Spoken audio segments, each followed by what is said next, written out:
Welcome back to our channel. ఈ రోజు మన ఇండియన్ స్టాక్ మార్కెట్ లో ఎందుకు మళ్ళీ రెడ్ లో క్లోజ్ అయింది, అలాగే నిఫ్టీ వరుసగా 5వ రోజు పడిపోయింది. కానీ కొన్ని స్టాక్స్ మాత్రం మార్కెట్ కి ఆపోజిట్ గా స్ట్రాంగ్ పర్ఫార్మెన్స్ ఇచ్చాయి. అసలు ఏం జరిగిందో చూద్దాం. ముందుగా గ్లోబల్ మార్కెట్ చూసుకున్నట్టయితే అమెరికా ఇరాన్ టెన్షన్ మళ్ళీ పెరుగుతుందా, అలాగే సౌదీ అరేబియా, టర్కీ, పాకిస్తాన్ కలిసి కొత్త డిఫెన్స్ ప్యాక్ట్ ఎందుకు చేసుకున్నాయి, అసలు ఈ డెవలప్మెంట్స్ మీ ఇండియా మీద ఎలాంటి ఇంపాక్ట్ చూపబోతున్నాయి. మరోవైపు క్రూడ్ ఆయిల్ ప్రైస్ పెరగడం మన రూపీ 2 వారాల కనిష్టానికి పడిపోయింది. ఈ రోజు గ్లోబల్ పాలిటిక్స్ నుంచి ఇండియా ఎకానమీ వరకు ఇంపార్టెంట్ అప్డేట్స్ అన్ని మనం తెలుసుకుందాం. సో అందులో మొదటిగా మిడిల్ ఈస్ట్ నుంచి big update. US president Donald Trump మరోసారి ఇరాన్ న్యూక్లియర్ ఇష్యూ మీద స్ట్రాంగ్ వార్నింగ్ ఇచ్చారు. జూన్ లో యుఎస్ ఇరాన్ మధ్య కుదిరిన అండర్స్టాండింగ్ లో 60 డే డెడ్ లైన్ పెట్టారు. కానీ ఆ డెడ్ లైన్ ఇప్పుడు పూర్తయింది. పర్మనెంట్ పీస్ డీల్ మాత్రం ఇంకా కుదరలేదు. ట్రంప్ పొజిషన్ క్లియర్ గా ఉంది, ఇరాన్ న్యూక్లియర్ వెపన్ డెవలప్ చేయకూడదని. అంటే నెగోషియేషన్స్ మళ్ళీ స్టార్ట్ అయితే మిడిల్ ఈస్ట్ లో టెన్షన్ ఇంకా పెరిగే అవకాశం ఉంటుంది. ఇది ఇండియాకి ఎందుకు ఇంపార్టెంట్, ఎందుకంటే మిడిల్ ఈస్ట్ టెన్షన్స్ పెరిగితే crude oil prices, shipping cost, అలాగే ఇన్ఫ్లేషన్ ఇవన్నీ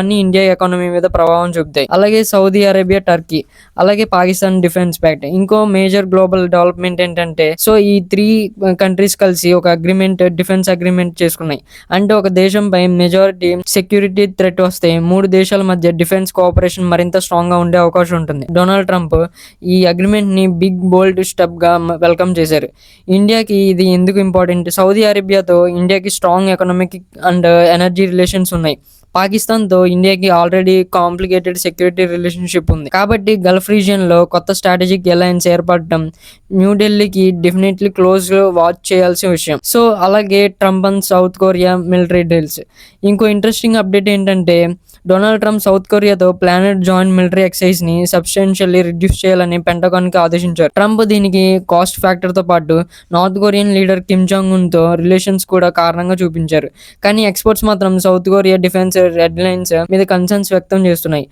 అది ఇండియాకి డైరెక్ట్ ఇష్యూ కాకపోయినా ఇండో పెసిఫిక్ లో యుఎస్ మిలిటరీ స్ట్రాటజీ ఎలా మారుతుందో అర్థం చేసుకోవడానికి ఇది ఇంపార్టెంట్. ఇప్పుడు మన ఇండియాకి వద్దాం. ఇండియన్ రూపీ ఆగస్టు 17న డాలర్తో పోలిస్తే 2 వారాల కనిష్ట స్థాయికి పడిపోయింది. రూపీ క్లోజ్ అరౌండ్ $95.60 దగ్గర ట్రేడ్ అవుతుంది.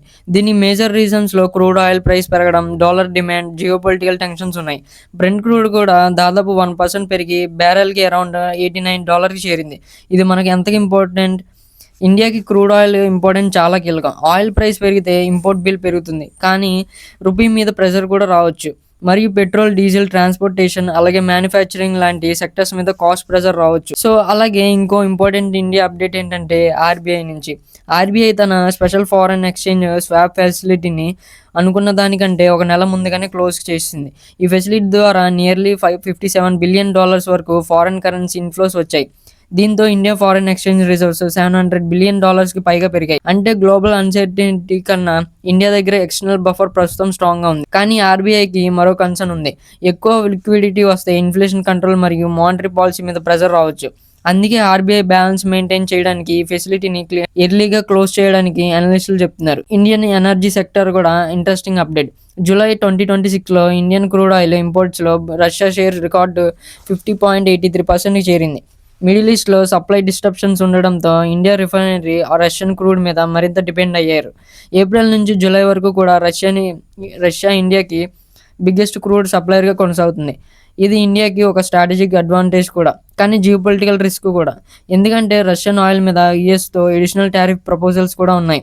అంటే ఇండియా ఒకవైపు cheap and available crude supply maintain చేయాలి, అలాగే మరోవైపు యుఎస్ రష్యా మీద జియోపొలిటికల్ ప్రెషర్ ని కూడా మేనేజ్ చేయాలి. ఇంకా గ్లోబల్ టెన్షన్స్ ఉన్న ఇండియా డొమెస్టిక్ ఎకానమీ మాత్రం రిలేటివ్లీ రీసైలెంట్ గా కనిపిస్తుంది. ఎకనామిక్ టైమ్స్ పోల్ ప్రకారం ఫస్ట్ క్వార్టర్లో ఇండియా జీడిపి గ్రోత్ అరౌండ్ 7.3% ఉండొచ్చని ఎకనామిక్ ఎక్స్పెక్ట్ చేస్తున్నారు. Strong domestic consumptions, government capital expenditure, అలాగే ఎక్స్పోర్ట్స్ లాంటి ఫ్యాక్టర్స్ ఎకానమీకి సపోర్ట్ చేస్తున్నాయి. అంటే సింపుల్గా చెప్పాలంటే గ్లోబల్ పాలిటిక్స్లో అన్సర్టెనిటీ ఉన్న ఇండియాకి బిగ్గెస్ట్ స్ట్రెంత్ ప్రస్తుతం డొమెస్టిక్ డిమాండ్. ఇప్పుడు ఇండియన్ మార్కెట్స్ వైపు కూడా చూద్దాం. ఈరోజు నిఫ్టీ 50 24,287 దగ్గర క్లోజ్ అయింది, అంటే 0.32% డౌన్. సెన్సెక్స్ కూడా 77,728 దగ్గర క్లోజ్ అయింది, అంటే 0.36% డౌన్. అంటే ఓవరాల్ మార్కెట్ సెంటిమెంట్ కొంచెం వీక్గానే ఉంది. ముఖ్యంగా middle east tensions, crude oil prices investor sentiment మీద ప్రెషర్ పెడుతున్నాయి. బ్రెంట్ క్రూడ్ దాదాపు $89 పర్ బ్యారెల్ దగ్గర ట్రేడ్ అవుతుంది. సో ఈరోజు టాప్ పర్ఫార్మింగ్ కంపెనీస్ గురించి కూడా మనం మాట్లాడుకోవాలి. సో ఈరోజు అవుట్ పర్ఫార్మ్ చేసిన కంపెనీల్లో హిండాల్కో, అలాగే బజాజ్ ఫైనాన్స్, అలాగే కొన్ని మెటల్ మరియు ఫైనాన్షియల్ స్టాక్స్కి బయింగ్ అనిపించింది. ఈరోజు interesting stock PTC industries. Company profit growth తర్వాత స్టాక్ దాదాపు 3.9% వరకు గెయిన్ అయింది. అలాగే హెచ్ఏఎల్ కూడా ఇది కూడా దాదాపు 2.2% గెయిన్ అని చేసింది. అదానీస్ డిఫెన్స్, బిఈఎంఎల్, సో ఈ మ్యానుఫ్యాక్చరింగ్ పార్ట్నర్షిప్ న్యూస్కి ఇది పాజిటివ్ సెంటిమెంట్ వచ్చింది. అలాగే ఈరోజు టాప్ లూజర్స్ ఎవరంటే ఐటీ స్టాక్స్ మీద ప్రెషర్ ఎక్కువగా కనిపించిందని చెప్పుకోవచ్చు. హెచ్ఎల్ టెక్నాలజీస్ దాదాపు 2.57% డౌన్ అయింది.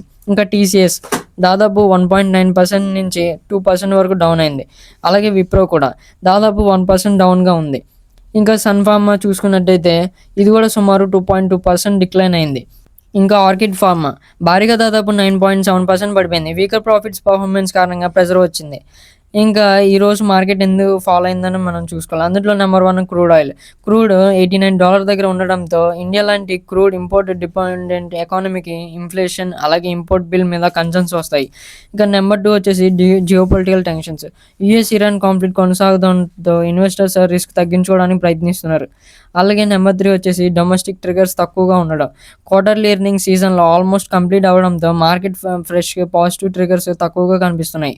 సో ఓవరాల్ చెప్పాలంటే ఈరోజు మార్కెట్ వీక్, కానీ ఎంటైర్ మార్కెట్ క్రాష్ కాదు.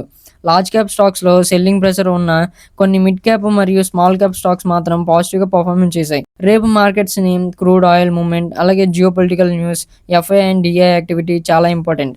వీటిని అనలైజ్ చేయడం మరీ ముఖ్యం. ఇలాంటి డైలీ మార్కెట్ అప్డేట్స్ కోసం మన ఛానల్ సబ్స్క్రైబ్ చేయడం అస్సలు మానొద్దు. సో డైలీ వీడియోస్ వస్తూనే ఉంటాయి.